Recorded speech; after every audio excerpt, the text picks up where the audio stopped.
Still trying to throw the ball. On first and goal, second and goal. Panicking at third. Fourth, I'm wishing for a muff.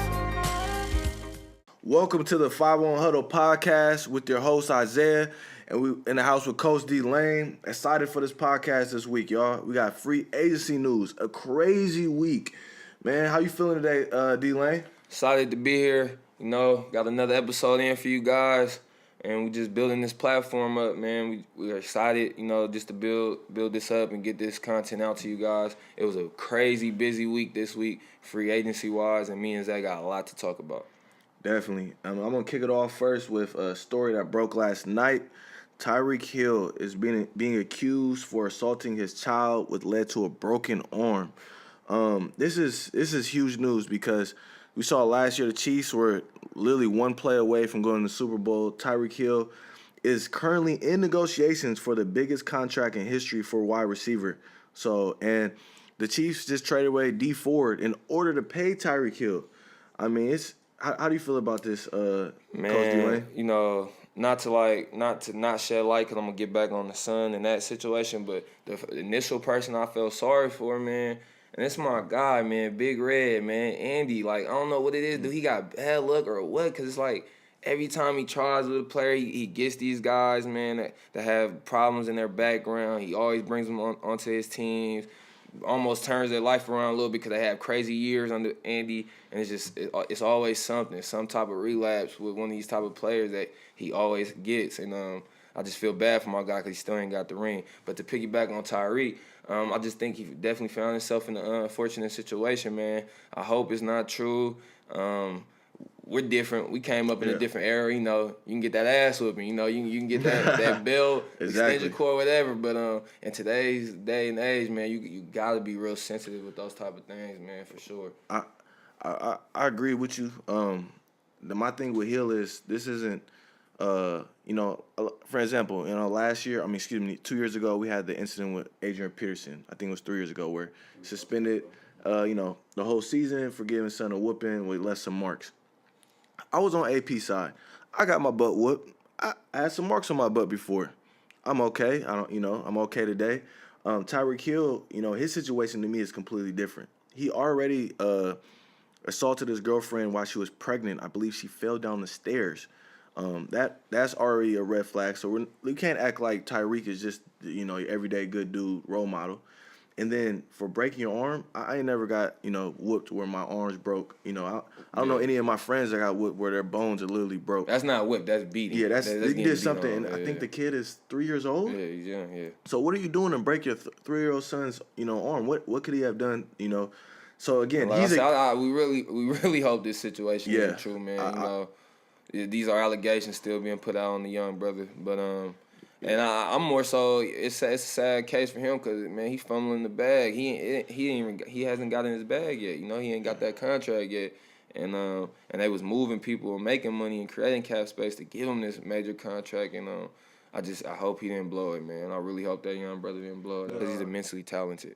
No, definitely. The speed is real. One of the most talented players we ever seen. One of the fastest players we ever seen. Again, he is accused, so I'm not going to just say, you know, he did that. The allegations are horrendous.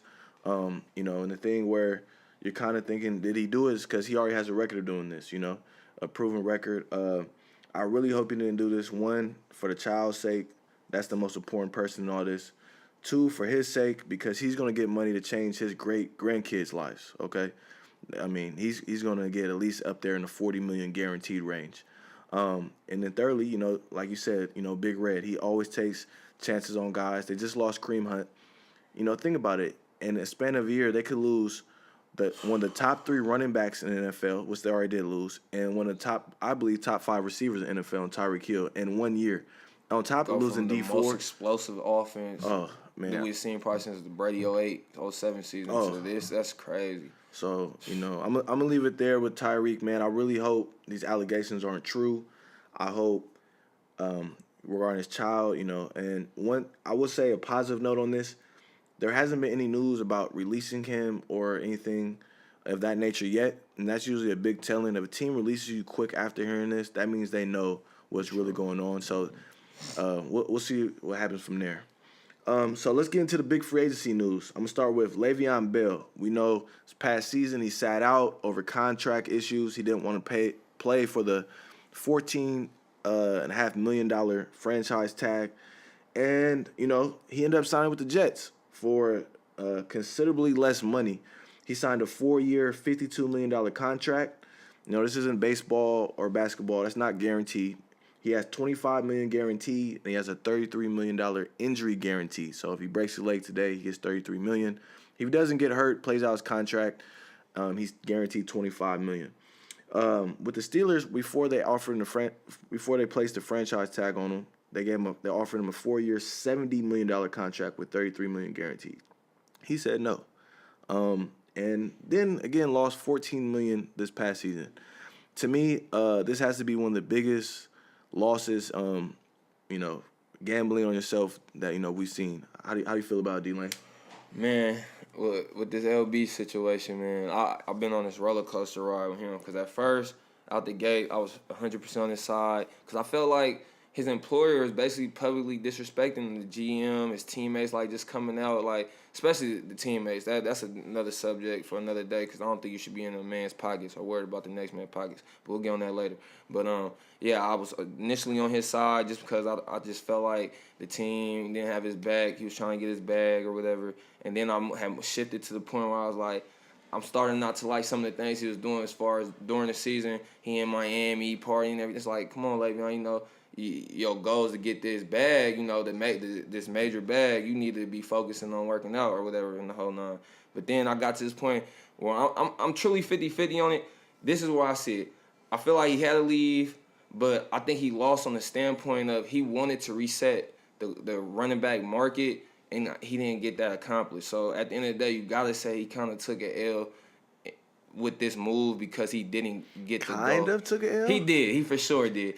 Like I said, for me, when I was telling you, I seen him having about a 3-year prime window left, and I think he was just trying to get the first 2 years like front loaded, and I felt like that 73-year contract the Steelers, they was just trying to stretch it out on him, and I think he want most of his money right now. I think he know they about to use him up these first 2-3 years of this contract, and then they gonna try to expand him. Yeah, I mean, I don't even see why he thought he deserved top running back money. You have injury problems. You've been suspended twice. That's the thing. When you get top money, you hit all the boxes. Okay, character, no, not a problem. Injury, not a problem.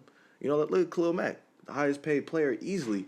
Teams will run the trade whatever for him last year because we're getting a high character, not hurt, and he performs well. You got to hit all those 3 boxes. Le'Veon Bell hit 2 out of the 3. He performs well. Injury prone. He's been hurt in college and the NFL.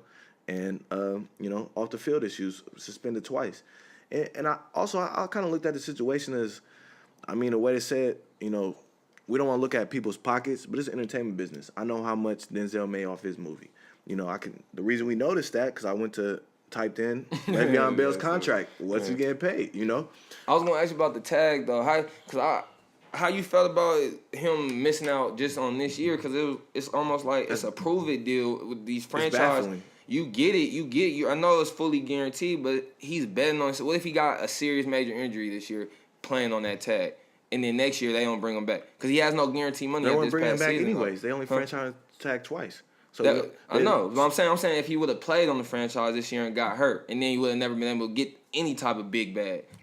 So think about it. If you get in the world, you get hurt. Right, let's say a fluke injury. We haven't seen any fluke injuries recently other than Ryan Shazier. The last, I'm just saying in football. Just in football, yeah. Let's think about the last 5 years. Fluke injuries where someone's career ended. Ryan Shazier. Even go back even farther, And so and if you did, you get $14 million. You have $14 million plus the money you already made. But he's looking at I can get $30 million for the why not? Why? Look at Earl Thomas. He got paid $13 million last year. Got hurt. Just got paid $25 million guaranteed. He played on his deal. Got everything guaranteed last year. Still got a big contract because he's a baller. Look at AB. I want a new contract. Okay, led the league in receiving touchdowns. Got traded, and the Raiders gave me a new contract. And that's another spot where I also need a player in your last year. That's another reason why I thought he did ultimately lose, because I was like, he didn't play, and I felt like if he would have played, I think the Jets lowballed them, but it was to a point where I think they was out trying to outbid themselves. I don't think they knew what the rest of the market was. 'Cause I think they could have went even lower on his ass. As far as he probably didn't even have to get. I think they was being nice, like to make him come into their organization happy. Because I think that he lucky he got the 30. I think he's extremely lucky. I mean, think about it. The Jets were the highest offer, and he tweeted this last year. I got the tweet right here. Somebody said about that's not enough. Someone tweeted at Le'Veon Bell, come play for the Jets, 4 years, $60 million. Bell tweeted back, that ain't enough to run with the Jets. Boy, hey, man. For all the people out there, if you in business and in life, do not do what Bell does. He never think you're more valuable than what you are. That's all I have to say.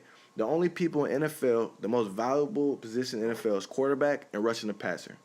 If you're not those two positions, you're expendable. The person that's scoring the ball and the person that's trying to stop the person from scoring the ball. And so, I mean, Le'Veon, man, I just can't believe what he did. What about from the Jets standpoint, is that? Because I seen it as a solid pickup for the Jets. Great pickup. Because I love Gase. I think he's going to ball probably for a good year or two in Gase offense. Gase, he was doing some good things with the backs down there in Miami. He definitely knows how to coach offense. And then, but I don't think I feel like they're wasting Le'Veon's last few prime years because I don't think Darnold's ready yet. I think he'll help them, but like to really win anything, and they're not gonna win anything anyway because you see what division they in. As long as Tom and Bill is there, it's a wrap. JP, my Jets fan out there, my brother JP, swear they got action. I'm telling him he not. As long as Tom and Bill in that division, nothing's happening over there.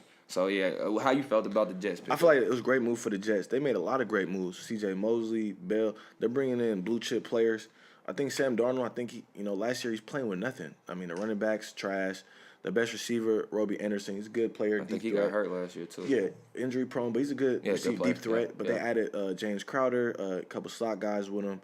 They added Assembly from the Raiders, shore up the O-line. So I think they're making good moves. I think they're going to at least be competitive next year, at least a 5 to 7 win team where be in some close games. Gase is a proven offensive commodity. Offensive coach and know how to draw it up. He never had a QB really with Miami, so I like it for the Jets. So what did Todd set the market at, Zay? I think Todd set it up like he got $45 million. I believe. Do you believe and can you see either Zeke or Saquon breaking that? Definitely with Zeke. I believe Zeke's going to break it, and I think Barkley, by the time we get there, he's going to get probably, if he keeps doing what he's doing, 3 years, he'll get a new contract. So I believe he's going to get, even bigger because the salary cap's going to be up. I got a good question for you, Zay. Somebody, I think it was Max, somebody the other day I was listening to one of the podcasts, that was like, moving forward, if you're Saquon, how would you handle your negotiations as far as you just seen the mold, basically how they're doing these running backs now? They draft you, they use you up with a bunch of carries your first 2-3 years, tag you, use you up, then you basically spend about 27, 28 at that point, and they see you on the tail in your career. So I seen somebody say, like, they thought Saquon should almost be trying to renegotiate his deal now or give it one more year and try to renegotiate his deal right away. I think this is the problem we're at right now with running backs. Pop Warner, high school, college. If you have a great running back, you're probably going to win a lot of games. NFL doesn't matter. For instance, I think Todd Gurley actually hurt the running back market with the big contract. He got a big contract. Where was he? I didn't know. At the end of the season. Biggest stage of the season. Think about this. Let's just put this in perspective. Supposed to be one of the best running backs in the league. Didn't do anything, hurt, this and that. They get some guy off the street. Shout out to C.J. Anderson from the Bay, from Vallejo. Also went to Laney. Facts. Doing his thing. Off the street. Cheap. That's why I continue to say it. Running backs are the whores of the NFL. I can get them anytime, anywhere. It's simple. And look at the Patriots. Look at their dynasty. Do we ever talk about, what a great running back they got? Running backs. They got some very underrated ones, though, throughout this dynasty run. Underrated, but they were never I'm talking about real value that brought value to them Definitely. teams. Because I know, you know who I'm thinking off the rip. Falk. Yeah, but he was third down nightmare. Same thing with James White. I'm talking about for that dynasty run. Yeah, all cheap, for sure. That's what I'm saying. So he'll take 1 year guy. Like Blunt came in for a year. I think the best running back in this Patriot dynasty was Corey Dillon. But he got Corey Dillon on the back end of his career. He got him on the back end of his career. Yeah. So running backs, Barkley, I think they need to get out of their head. Your value in NFL is not the same as how it was in Pop Warner, high school, college. This is the NFL where your quarterback, your pass rushers, your O linemen, your DBs, your receivers come before you. Now there's great players. Zeke is great. He has a great O line. What if Zeke was just on the Jets? Just we wouldn't know how great Zeke was. But I'm saying, so that's an argument for Saquon. Saquon almost got Zeke-like numbers, and he ain't got that O-line. And he catching the ball more. So he like, I should for sure renegotiate. And this is what I would say if I'm the Giants owner. We won 4 games last year. Sit down. That's what I'm saying. I'm not a big running back. For me personally, as a GM, I'm as my team, I don't want my team spending. I wouldn't give Gurley that. I would let Gurley walk. I would franchise. I think the Steelers show what you do with these top running backs. That's how I do it as a team builder, as a fan of the team. Yeah, if I'm the team builder, I'm for sure use the hell out that franchise tag. And as a player, why would I be mad? I'm guaranteed top money. So Bill, franchise tag, in 2 years I get $28 million. They just thinking of the long term thing, because at the end of the day, I'm quite curious on your position because you saying it almost like a year to year thing. Oh, he would have got that $14 million this year. But this ain't no hobby for him, Zay. This is his career. I get what you're saying. You probably thinking like you can make something happen with $14 million for sure. So what should he have done that's better? What he did didn't work for him. He rap, but it ain't really working. So his plan didn't work. Everyone's looking at him like, "What? You're an idiot, bro. Yeah. You would have $14 million plus the contract. Think about it, if you balled last year, you would have got even bigger free agency. You would have got some. And that's why I say he hurt himself. So it was just. But Zay, to piggyback, I'm talking to OBJ trade. Oh yeah, I'm ready for OBJ. Yeah, go ahead, cause I got something to talk about with that. Yeah, so let's move off the Le'Veon Bell situation. We all have our standpoints. You see where I feel on it. So OBJ, big move this week by the Browns. I love the trade by the Browns. I believe John Dorsey is being aggressive. I mean, if we just look at the roster, you got Landry, you got OBJ, Baker. I believe is going to have a big sophomore year based off what I've seen from his rookie year. You got Kareem Hunt. He got suspended for 8 games, but he's going to be a force when he comes back. The offense is loaded. And then this is the best part about all this trade. He got him for a 17th pick, a third, and Jabril Peppers. The way I look at it is you just trade a first-round pick. A third-round pick, I believe I saw it on ESPN, that has a 20% chance of getting a Pro Bowl player with your third-round pick. You have a 20% chance of getting a Pro Bowl player with your third-round pick. Jabril Peppers, he lost his spot last year. So you're trading away as just he came on strong towards the end of the season. Yeah, He'd be like another Landon Collins. Yeah, so to me, I just look at it. You trade a 17th pick for one of the top players in the NFL, top 3 receiver, and outside top 3 receivers, one of the top brands. You know what he's gonna do for Cleveland for the Browns? Like he's gonna. LeBron left, Odell here now. Yeah, I mean, if you're Cleveland, you got LeBron, now you got Odell, one of the biggest names and brands in NFL from a business point, fan point. And what they traded for OBJ, I mean, Browns, I'll be smiling. Man, Zay, I'm really upset with the Giants, though, man, because I like the moves from the Browns standpoint. But with the Giants, what's their plan here? That was frustrating me because a minute ago we was talking about when we was talking about Saquon's contract situation. Odell's due like 20-some mil or close around that ballpark for this season coming up. But for the past 3 seasons, this man, Eli, has made over 20-some mil, and he's trash. I'm sorry. He's trash at this point. Trash sauce.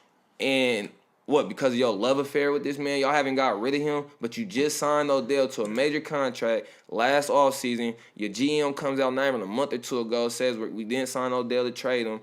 But you move that's a Ferrari in his prime. Not even in his prime yet. He's not even touching his prime. That's a Ferrari right there, OBJ. And you got this washed up, beat up ass bucket in freaking Eli, and you want to keep that on your roster and keep that on your cap hit at 20-something plus mil. I'm on the exact same page as you, D-Lane. And they have no QB succession plan behind them. I've been reading all the reports. I believe someone said an anonymous NFL executive told a scout, if I had got the compensation, let alone traded OBJ as a GM of the Giants, I would not have a job. I would be fired. He said where I work now. He's a GM in the league. He said he would be fired. So I'm completely confused what the Giants are doing. This is a complete dumpster fire. This is supposed to be one of the top teams and brands in the capital, in New York City. and this is just a mess. The GM needs to be fired. And it makes the Saquon pick even worse now because it's the fact that you're about to run this guy into the ground. He's about to probably be done in a couple years. Yeah. I don't wish that on that brother. I'm just saying, they about to run him into the ground. You move your top target that makes Eli even look like a capable starter. Without Odell on the field, he doesn't even look like a capable starter anymore in the NFL. You move him. What are you doing here? You have nobody to back him up. You see the Saints, what they just did, they secured their succession plan. What is the succession plan behind Eli? Where is it? I think Eli should have been done last year. I think last year they're like, oh, we ended Eli's streak last year, and so they're trying to feel bad. This isn't baseball or basketball where, D Wade has his retirement tour and they're paying him $20 million a year. Kobe got paid $24 million a year to lose. Season. Kobe wasn't Kobe the same anymore. In baseball, I think Derek Jeter played, way past his prime, In those sports, you'll see teams, reward their, long-term players. And football does not happen. I saw Peyton Manning get cut. The Colts cut Peyton Manning. There's I feel bad for you. You get rewarded in the NFL by the contract. You know what? I paid you, Eli, I paid you over $140 million in your career. I rewarded you. Now it's time to go. If I'm a Giants fan, I don't know what we're doing. You could have drafted a quarterback last year with that 4th pick. If Eli's your quarterback next year, I'm speechless. If he's your quarterback next season, starting at the season, he needs to go. Yeah, he should go now. He's one of the worst GMs, I believe, right now. The moves he's making. And the owners need to be questioned too, like you said, because I feel like you don't make that move on OBJ unless you got the blessing from him. The owner has to say yes. He has to say yes. And so, and someone, I look at this was the worst trades I ever seen. Last year was Khalil Mack. Like, how do you trade Khalil Mack? But at least you're like, okay, we got 2 first-round picks and a 3rd-round pick. We got an overhaul of value.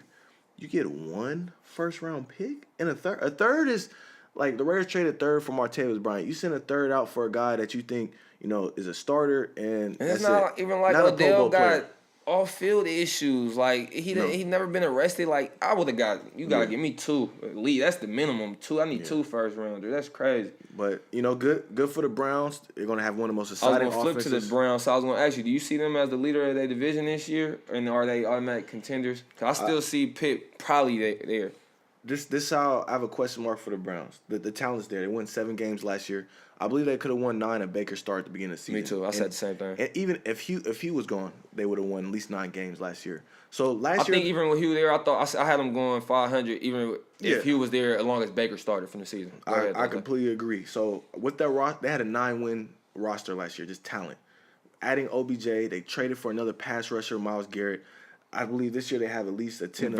Olivier Vernon. They added him. Go ahead. I believe they at least have a 10-11 win roster as far as talent. My biggest question mark, and we talked about this, is Freddie Kitchens. Yeah, coaching. This is all the pressure's on you. There's no reason. Like if Freddie Kitchens does not at least win 10 games next year, it's considered a failure. Man. This is considered all-out failure. They're in win now mode. I don't think they can win the division because I think we're all bailing on the Ravens and Baltimore. And the Steelers. The Steelers still have a team. There's still a team that owns the division. So I'm not going to speak this. I kind of look at it back when the Raiders went 12-4, where they're going to win division next year. This still has been the Chiefs division. I believe we still have to see those teams and how they perform. I believe the Ravens, they're still top. So it's going to be tough. I believe the division just got a lot tougher. I don't know if they can win. I think the Ravens might take a step back unless Lamar keeps progressing as a passer. So I don't really see them in that top picture in the division. So my 1 and 2 is the Browns and the Steelers. But like I said, I think the Steelers might have a good season this year. More so from addition by subtraction by getting rid of AB. But the main reason why I think they still have action in the division, they got a good young D as far as their front 7. Still got to work on the back end a little bit. The O-line's still intact. They're young. They're still together. You still got Ben. But I think for them to even have a chance at winning this division, Tomlin has to regroup. He has to regroup that locker room, recommand, and let them know, all right, AB's not here anymore, and just take back command of the locker room for the most part. But like I said, I see the Browns. I think I got them winning the division. The next question I had for you was contender. I don't really see the contender because, like I said, I don't believe in the coaching yet. I got to see the coaching and see how far he can take this thing. He got nothing but Ferraris lined up on offense. I'm 100% with you. I look at this, there's a lot of pressure now. Like the first time, I would say in my lifetime, the first time in my lifetime, I've seen there's pressure on the Browns to win now. You have a roster. There's no excuse. You have a QB. You hit all the check marks. I think the offense. I think the offense takes that step this year, and you mentioned it earlier on the defense, but I think the defense takes a step back. And I'm gonna tell you why, Zay. First of all, can you tell me who their DC is this season coming up? Because I don't know. I know they got rid of Greg Williams. And that's my thing. Yeah. I wanted Greg to come back. I don't know, probably maybe not a head coach, but he should have been back as DC. His son, Blake Williams, was my defense coordinator for a year when I was in college. Great man. I love the system. I love every attack pressures, everything from him. And he done a lot of stuff his dad was running. But I definitely thought the Browns should have brought him back, man. I don't think they. I feel like once they had made Freddie Kitchens the head coach, it just. They was trying to get a new personalities. It's a lot of ego in locker rooms, and especially in the NFL. But they hired Steve Wilkes, the Arizona's head coach. Okay, I did hear something about that. He had a defensive background before he took the Arizona job. Right? For people who don't know, Carolina. Yeah, he was with Carolina. They've always had a good defense. So I think they're getting a respectable DC. I don't think he's Greg Williams level, but I think the defense will be fine next year. Like I said, I think it's all on Freddie Kitchens. Can he handle the pressure? And can he win? I believe Baker Mayfield, I'm confident he's taking the next step. Me too. Like, he looked great last year. Composure, arm, accuracy. Just rookie mistakes, but still, had the numbers to back it, and he passed the eye test. I think he's the perfect personality to control this situation. Yeah. Like between Odell, Juice, you got Callaway in the slide, Joku, all these different personalities. I think he's the perfect guy to balance all this and run this show. And they will be definitely exciting to watch this year. Oh, the yeah. Browns. I'll be watching the Browns. Me too. I'm excited. So let's get into, our local teams for our 49er Raider fans out there, and let's talk about their free agency moves. We're going to start off with the Raiders. Man, the big pickup of Antonio Brown. For all the listeners, I'm a big Raider fan, along as a football fan. I love the trade. I believe we get a legit weapon for Carr coming in. And what's even better is the compensation we got for AB. We only traded a third and a fifth round pick. That's stealing. We get a top, not only the top players in the NFL, one of the top players that ever played a receiver position. His numbers are, no one has had 6 consecutive seasons of 100 catches and 1,000 yards. Like, that is ridiculous. So I'm loving that move. How do you feel about the AB pickup, D-Lane? Let me tell you about your slick cat Chucky, man. I love Chuck, man. Chucky. He a slick boy, man. I definitely let him move because he basically flipped Amari. Basically, you moved him, got a one for him. You get 2 ones for Khalil, yep. And then you send that third basically from the Cowboys deal, right? Yeah. And you send it for AB, basically. So you basically got AB for Amari for a cheaper draft. No, we traded our third this year. Oh, you traded? Okay. We got the first for Amari. Okay, that's what I thought. Okay, yeah. Y'all got the first back from. Okay, but another thing I had liked that him and Mayock did that I heard, you can correct me if not on this day. So I know they needed a box office attraction going in Las Vegas, but I heard they redid his deal in a way where Pitt's automatically paying they're paying him the $21 million this year. And basically, they got AB's money on escrow. It's gonna come when all the money cash in anyway from Vegas. Yeah. Like, that's smart. You feel me? So I like Chuck. Know what he doing. Yeah. He know what he doing. I think with you guys, y'all going the right way. But I think 3 out of the first, because y'all got 4 picks in the first 2 rounds this year, right? Yeah. I think 3 of those damn need to be defensive players, and 2 of them need to be studs. Oh, I agree. Go ahead. 2 of them need to be studs. 3. Well, go ahead. Yeah. I think you going in the right direction, D-Lane. If you see our offensive pickups this free agency, we got Tyrell Williams, one of the top deep threats in the NFL. He's 6'4". His quick fact: his dad actually went to Oakland Tech, so he's a local. Okay. I didn't know that. His family is local. He has family in Oakland, so this is big. I love the LaMarcus Jr. pickup. They say they're gonna use him as a nickel. More. I think he's a lockdown nickel. Safety's a little too small, so I'm gonna love him in that. He was nickel. one of the best nickels a couple seasons ago. Yeah. In the league. When Definitely. they had Fisher still there with the Rams. Yeah, definitely. Oh yeah, definitely. And they moved him safety, a little out of his position, but he's back in nickel. Then we got Trent Brown. I love that pick. Derek Carr got beat up so much. You can't have all these nice little weapons out here if you can't protect your quarterback. And then I think we picked up J.J. Nelson yesterday. We don't have a fast offense. He's one. I believe he ran a 4.28, and the same combine John Ross ran the 4.22. My question mark is the running back position, and then are y'all bringing Cook back yet, or they still don't know? That's the same question I have. I got written down. I love all the moves. I believe our offense is going to be straight. I have in all capitals front seven. Man, we need linebackers. Our front, we drafted 2 D tackles last year. I believe Maurice Hurst, he had 4 sacks from D tackle position as a rookie. I think he's going to take a big jump next year. But, oh, man, we need pass rushers. We need linebackers. And I put down on offense, I still need a tight end. I don't think we'll get Cook back. His number's too high. He has a lot of interest.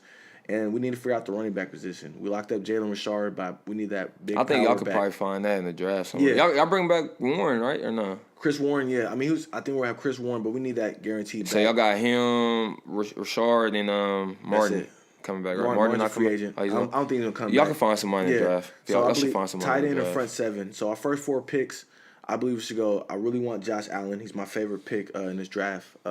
He's a do-it-all Russian linebacker.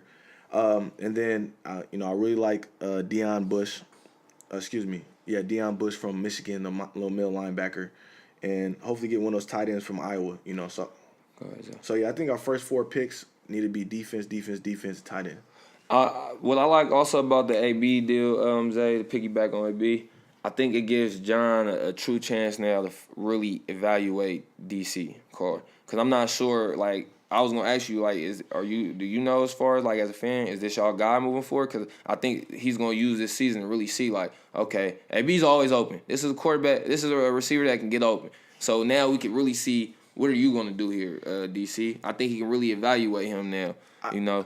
I think I agree with you because this season, I don't think we're gonna be a playoff 10-win plus team this year.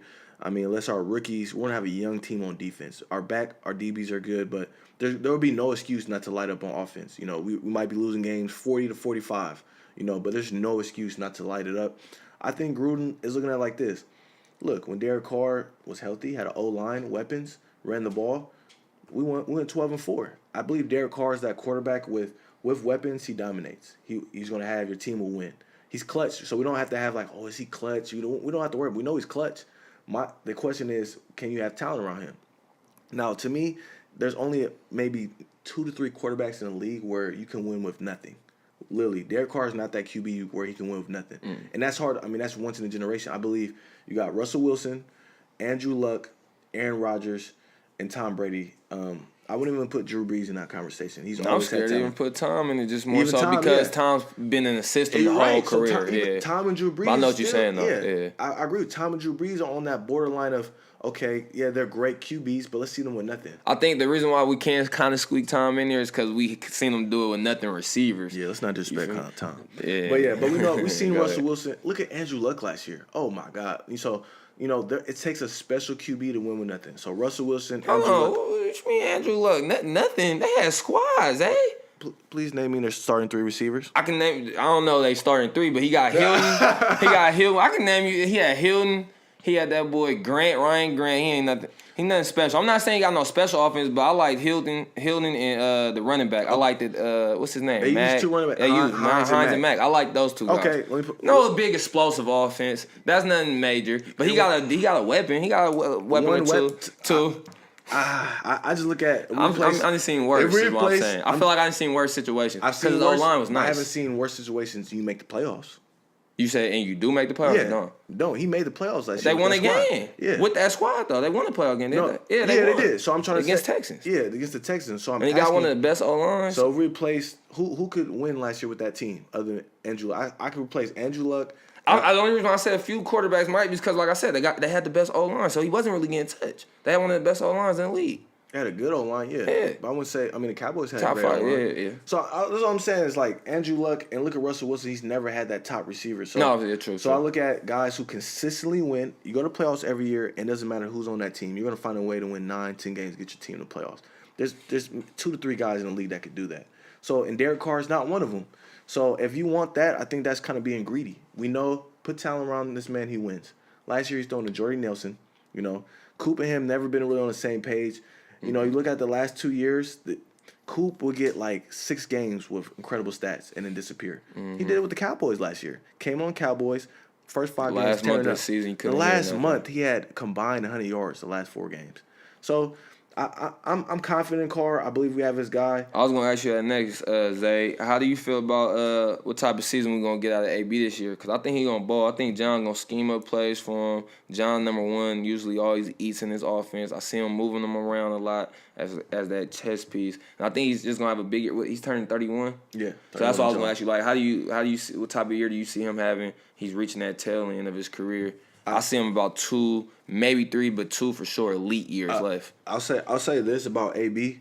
My question with Gruden has never been his coaching, has been him at GM. I think Mike Mayock coming here has helped that. That's why you see with these deals. Definitely. So my problem with Gruden is never the coaching, it's the GM. As far as coaching, I believe AB's gonna have an amazing year. John Gruden makes players have their best years. Look at Jared Cook. He's about to get paid. Best career ever with Gruden. It's no one for Carr to throw to. So I think AB's going to have a big year. As far as time left, I think the AB style, he can play a long time. Yeah. He has that, for instance, Julio Jones won't be able to play as long as Too AB. big a physical freak is going to break down. Exactly. Too many injuries. And the way AB works, take care of his body, I believe he has 3 prime years left. Right. And then, That's what I'm saying, 2 or 3. Yeah, I agree with you. 3 Elite. elite. And I believe he say he wants to play as long as Jerry Rice. I believe he could do it. Yeah, I believe with the way he plays, like you said. Around 35, he'll have those years. Okay, he has a 70 catch, 80 yard, 800, 900 yard, season. So I believe he has a lot left in the tank because of his style of play, of being a great route runner in good hands. His game isn't based off size and speed. So I believe he could play a long time.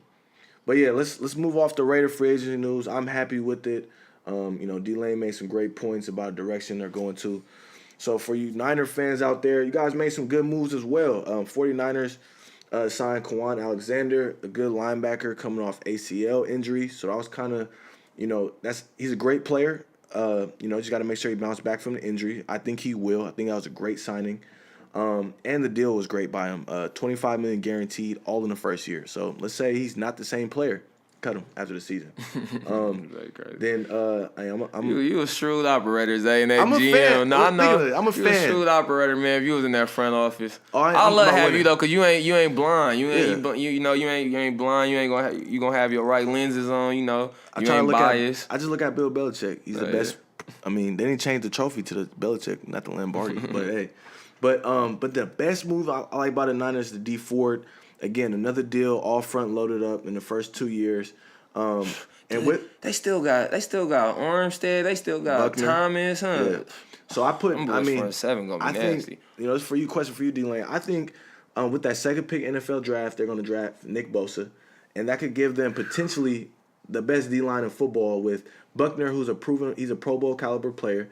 Armstead's been he's still shaky. He's shaky, but we know what I love Thomas. Yeah, we know what D4 brings to the table, and Thomas, he's a great run defender, and they could put him in that sub package on third down. So on third down, you got Thomas, Buckner, Bosa, and Ford. Woo! Hey, Niner fans now with Kwan Alexander. I just gotta get somebody to cover somebody, and they did. Yeah. I sent it to you, Jason Verrett. Yeah. I was watching some of his old cut-ups of him. Man, when he's healthy, he was one of the better man-to-man cover guys in the league. I think people forget. I remember a couple seasons ago, I think Pro Football Focus had him like top 5. I remember him up there with Casey Hayward and them as far as and Chris Harris Jr. Like when they was having them dominant years, man-to-man coverage. Is it Everett or Verrett? Jason Verrett. Jason Verrett. Yeah, he was up there, man. Like so he can cover. He just gotta stay healthy though. That dude. That's the big 5 games the last 3 years. Man, that's what it been. Yeah, that's what I saw. The 5 games the last 3 years. I mean, he's been hit with the unfortunate injury bug. I got my grandfather. He's a big Chargers fan. The way I asked him how he felt about it, he just felt like it was time for him to go. He just feels bad for him because he said he'll be a top 5 corner if he's healthy. He's 28 years old, so these things with these injuries, they add up older. And at corner, we all know corner's almost that running back type of thing. Mm-hmm. Once you lose a step, it's over. You can't lose a step at DB. You might be able to move to safety. If that's you're one of the greats. Hawks. Yeah, that's only the greats. Yeah, you're right. The greats move to safety. You got ball skills. Yeah, so cover the field. I think of Jason. First of all, it's a 1-year prove-it deal. If he's healthy, they have a top 5 corner this year. If he's not, so someone we haven't seen consistently, then it's whatever. I look at it as a a win-win situation for the Niners. While we talking Niners, are you sold on Jimmy G? Because I haven't been. And I wasn't because I haven't seen him take that shot and stay healthy for a full season yet. Even in standing in that pocket when you with the Pats and now with the Niners. So I haven't been sold on him. And that's why I was shocked when AB wanted to try to force his way there early on. Yeah. And that his little controversy. I agree with you 100% on the injury. It's simple. He was hurt in college. He started with the Patriots when Tom was suspended, got hurt then, and came in, won 6 straight games. Like, oh, we got our QB. This year, trying to run for the pylon, ACL. That's, again, I don't know. The Niners have the biggest what-if team, I think, in the league. Mm-hmm. I mean, if everyone's healthy on this team, they're killing it. I think it's also you have to look at is Jimmy G is, there's tape on him now of him playing. And my biggest question for the Niners headed in, who they going to throw the football to? They have Kittle. Kittle is a legit Pro Bowl top 3 tight end, and Got my boy Goodwin. He can still run. Yeah, Goodwin. But he not no top receiver though. Number one receiver. Yeah, I just think you need a big receiver. I saw someone talking about they could get into trade discussions for AJ Green. The Bengals, they're an old school organization. I can't see them trading him. Marvin Lewis is there for 20 They got a years. New regime, but same owner. And, I believe they're Who did get that head coaching job? Zach Taylor, the QB coach from the Rams. Okay. Another young guy in that Sean McVay wave. But, I think the Niners, with depending on how they draft, it's a big year for John Lynch and Shanahan because, it's no more potential. Like, you got to at least win, 8-8, 9 wins this year. It's going to be hard to do in that division with the Seahawks and Rams.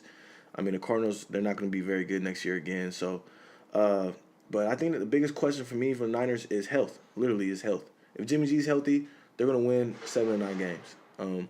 And we haven't seen him play a full season yet, so that's the biggest question. True. And you got any more thoughts on the Niner free agency? No, I'm good, Jose. I know a lot of Niner fans were hurt by missing out on OBJ. I saw a report. I thought y'all gonna get him. Yeah, we all thought. I mean, I was hoping the Niners, OBJ, AB in the Bay. I've been excited for that. We would have seen them. You know what I'm still tripping over? I'm thinking it was almost like on some Madden type stuff this off season. I'm like, bro, the two of the top receivers got traded. Not traded.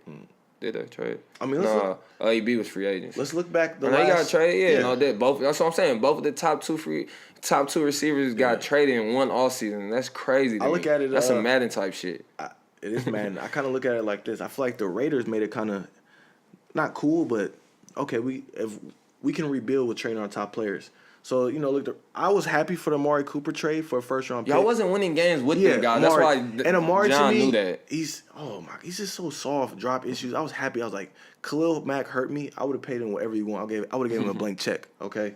But so once Khalil Mack got traded for all the compensation, I feel like a lot of teams like, you know what? I'm not scared to do this move. Yeah. So the last, 7 months, we've seen Amari Cooper, we've seen Mack, we've seen AB, we've seen OBJ. We've even seen smaller trades. I seen somebody put the little Madden trade simulator in the damn They didn't even accept the Browns trade, so that's Gettleman. What is you doing? Even Madden not even accepting that damn Odell trade. That's crazy. The question is, what Stephen A. Smith say? Stay off the weed. He on something over there. Yeah, Gettleman on something, man. I'm gonna end it off here, man. You say how you feel about this.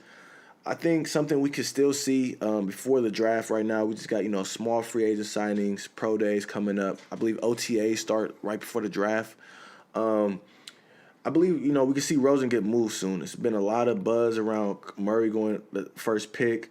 I know I can see Rosen trade to Giants or Dolphins.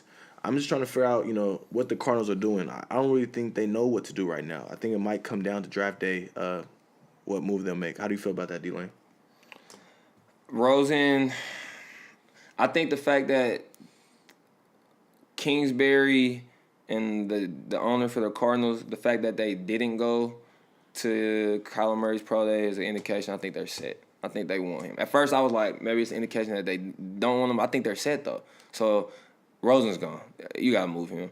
The Giants, I wouldn't take him. I'm not sold on him. I didn't really like Rosen in college, so... I was a Rosen guy out of college. Okay, the two things... He reminds me almost of Golf 2.0 as far as... I just think he one of them quarterbacks. I'm not talking about his actual way he play. I'm more so like, he reminds me of one of those quarterbacks. And like you said, because most of them do, it's only a few that can win with nothing. But he reminds me of one of those players where the situation around him gotta be right. Like everything from the O-line, you gotta have a couple receivers, nice running back. I just feel like he's one of those guys that gotta have like the perfect situation. I agree with you 100%. And I feel like you're not an elite player, and that's from any sport. I feel like you're not an elite player if you always got to be in like a comfortable setting. Like that's why I begin LeBron. That's another topic, something for another day. But I'm just all about like being uncomfortable with the uncomfortable, you know. So and I think that's rare. I mean, those are the greats that like literally count on your hand. We can count on our hand in all with basketball and football. Like the top players that can do everything with nothing. It's very rare. I mean, it's once in generational. I liked Rosen because things I like when I look at QB, first thing is accuracy, second thing is composure. He had accuracy, he had composure in the pocket. Now what I believe is what really is hurting his time in NFL, what won't make him be a star is he is one of the most unathletic QBs we've seen come. He cannot move at all. Yeah. So if he doesn't have a good he's like the Eli man. Even Tom Brady. It's like his feet be stuck in the turf. It's almost sometimes. He got bricks in there. So if you're the Cardinals, you think like, look, the way the direction of the NFL is moving, you have to be able to throw when you're not comfortable. That's simple.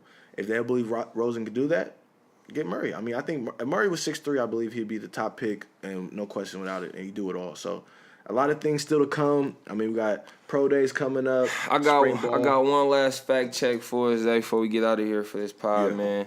It's more so for my DBs. I want to give y'all a little fact check on my man Honey Badger. And I usually tell all my DBs, try to learn all the positions, try to learn the whole defense. I was one of those guys when I was on the back end. It really can help you, so you can be that Swiss Army knife type player.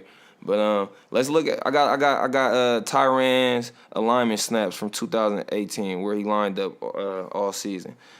He was with the Houston Texans. Now he's with the Kansas City Chiefs. But last year for the Texans, he had 440 snaps at free safety, 199 at corner in the slot on the left, 112 at corner in the slot on the right, 123 at left outside linebacker, 39 at right outside linebacker, 31 at right inside linebacker, 27 at left inside linebacker, wide left at corner 19, wide right at corner 1, middle linebacker 2, left tackle and right D tackle couple snaps apiece, and that was probably more so from mugging up in the A gap or something. And that's why he's the Honey Badger. Man, my favorite DB, man. I love that guy, dude. So for all you young DBs out there that's listening, man, hit that film, man. Get in your playbook and really try to learn all the positions, man. So you can be useful to the coaches, so you will never have to come off that field, man. Definitely, I love that snippet. It shows how versatile he is and why he's called the Honey Badger. He does it all. Thank you for those stats. I mean, I like that. That's going to wrap us up for this week with the 510 Huddle podcast. We're available on all platforms, Spotify, Apple Music, YouTube, SoundCloud. Don't forget to follow me and Coach D Lane on Twitter. My Twitter is Isaiah Walters, ISIAH Walters. Coach D Lane, follow him on his Twitter. And I also want to give a shout-out to our sound engineer, John, and our cameraman, Nguyen. I appreciate all the hard work, and stay tuned with us. Thank you. Still went for it. It's time to change the club.